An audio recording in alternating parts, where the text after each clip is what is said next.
अभी मुझसे सवाल पूछा जा रहा है कि यार फॉरेक्स ट्रेडिंग इज हलाल और हराम, ठीक है, और इस पे बहुत ज़्यादा लोग अपना मौक़िफ़ भी रखते हैं कि कोई बहुत सारी चीज़ें ऐसी हैं जो कि आप लोगों को ज़हन में रखनी चाहिए कि यार फॉरेक्स के बारे में आप लोगों की क्या राय है, और ये आया कि ये ट्रेडिंग हलाल है या हराम है। तो देखें जी, सीधी सी बात है कि कुछ पॉइंट्स हैं जो मैं आपके साथ डिस्कस करना चाहता हूं। मैं एक आलम नहीं हूं, सबसे पहले मेरी बात गलत हो सकती है और सही भी हो सकती है, दोनों काम हो सकते हैं, लेकिन मैं क्लेम नहीं कर रहा कि मेरी बात 100% ठीक है। फॉरेक्स ट्रेडिंग में या किसी भी ट्रेडिंग में उसके हलाल होने में दो शरायतें हैं कि उसमें सिर्फ फायदा ही फायदा ना हो, उसमें आपका लॉस भी होना चाहिए। अब जैसे कि बैंक्स जो हैं वो आप लोगों के कह रहे होते हैं कि हम जो है आप इस तरह करें कि हमें एक स्पेसिफिक अमाउंट आप हमें डिपॉजिट करवा दें और पर मंथ के बाद आप 12% ले लें, और या एक साल के बाद हम आपको 20% उसका रिटर्न देंगे। तो इसका मतलब यह है कि अगर आपने 1 लाख रुपया बैंक को जमा करवा दिया तो 1 साल के बाद बैंक आपको उसके ऊपर तय करदा परसेंटेज जो कि 12% लगा लें फॉर एग्जाम्पल, वो आपको 1,12,000 आपके अकाउंट में जमा हो जाएगा। वो 12,000 आपको अपने पास से देगा, जो कि सूद है, जो नहीं हलाल, जो कि 100% हराम है, 100%।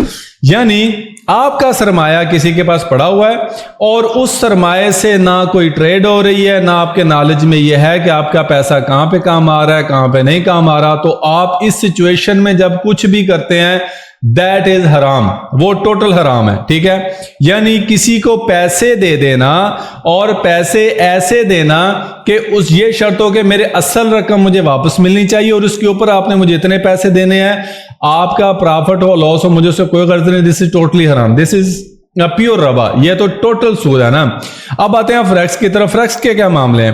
अब फॉरेक्स ट्रेडिंग के मामले ये होते हैं कि इसके अंदर आपको नफा और नुकसान हो सकता है, जैसा कि हम अभी देख रहे हैं। ट्रेडिंग में आपको फायदा भी हो रहा है, लॉस भी हो रहा है।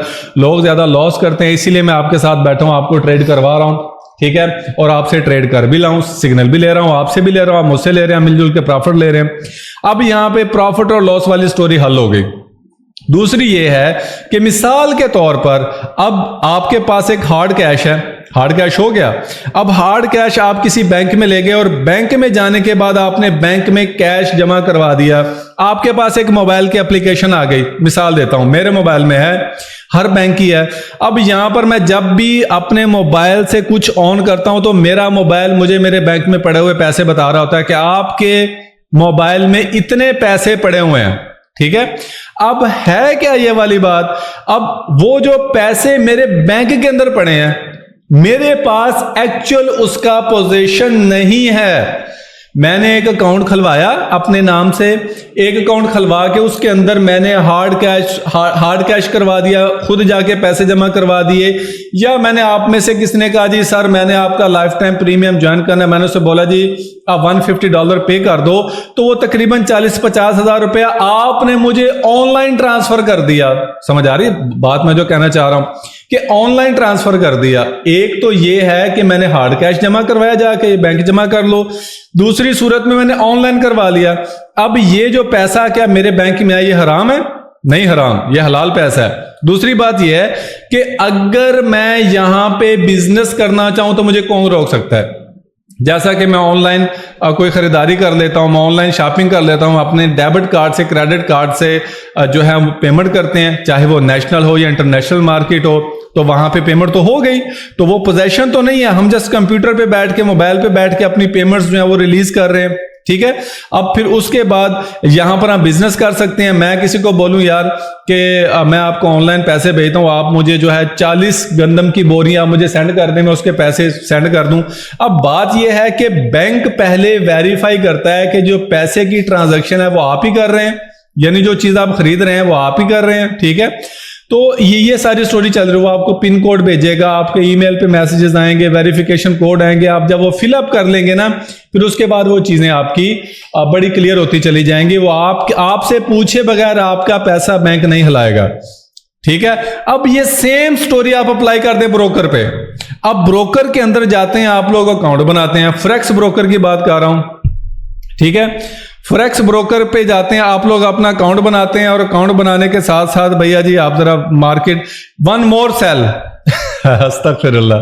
मैं अभी आता हूं अपने टॉपिक की तरफ। हम ट्रेड भी तो कर रहे हैं ना साथ साथ यार, हम ट्रेड को भी तो नहीं ना छोड़ सकते। वन मोर सेल, और दबा के सेल करो, ठीक है ना, दबा के सेल करनी है आपने। अभी 949597 रख लो एसएल, फिर इसका ये बात है तो ठीक है ना।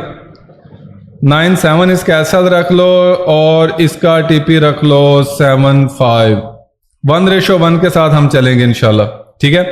अब आ जाते हैं, अब दोबारा हम वापस अब दोबारा वापस आ जाते हैं हम अपने असल पॉइंट की तरफ। अब बात यह है कि यहां पर जो मामले चल रहे होते हैं ना हमारे, वो हम ये सोच रहे होते हैं कि यार हमारा ब्रोकर के पास पता नहीं ट्रेड करना लीगल है या इलीगल है, या पता नहीं ये क्या बनेगा क्या नहीं बनेगा।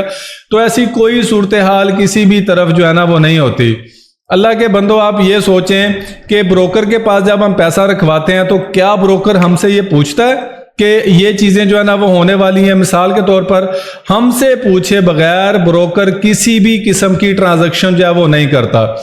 हमसे पूछे बगैर ब्रोकर जो है वो किसी भी किस्म की मार्केट में हमारे पैसे इन्वेस्ट नहीं करता। तो मुझे बताएं कि इसमें फिर हलाल और हराम का कंसेप्ट कहां से आ गया, मुझे बताएं।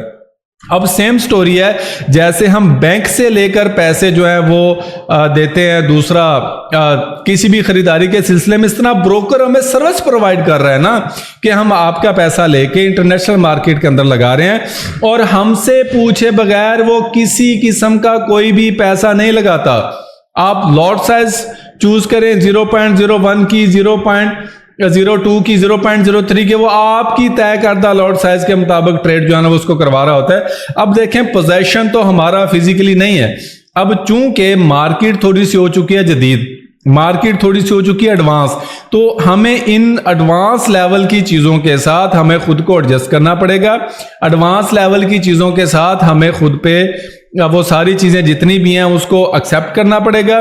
फिर उसके बाद हम ये चीज तय करेंगे कि आया कि अब ये हलाल हो रही है या हराम हो रही है। मतलब पोजीशन हमारा अब किसी भी चीज पे नहीं है। हमने बैंक में पैसे रखवाए। अब आपको याद होगा कि इंडिया के अंदर कितने बैंक्स ऐसे थे जो डिफॉल्ट कर गए थे, बताएं मुझे। कितने बैंक ऐसे थे जो डिफॉल्ट कर गए और लोगों को पैसा मिला ही नहीं, ठीक है। तो ये स्टोरी अब किधर की मुझे बताएं, अगर आप लोग इस चीज को जानते हैं तो।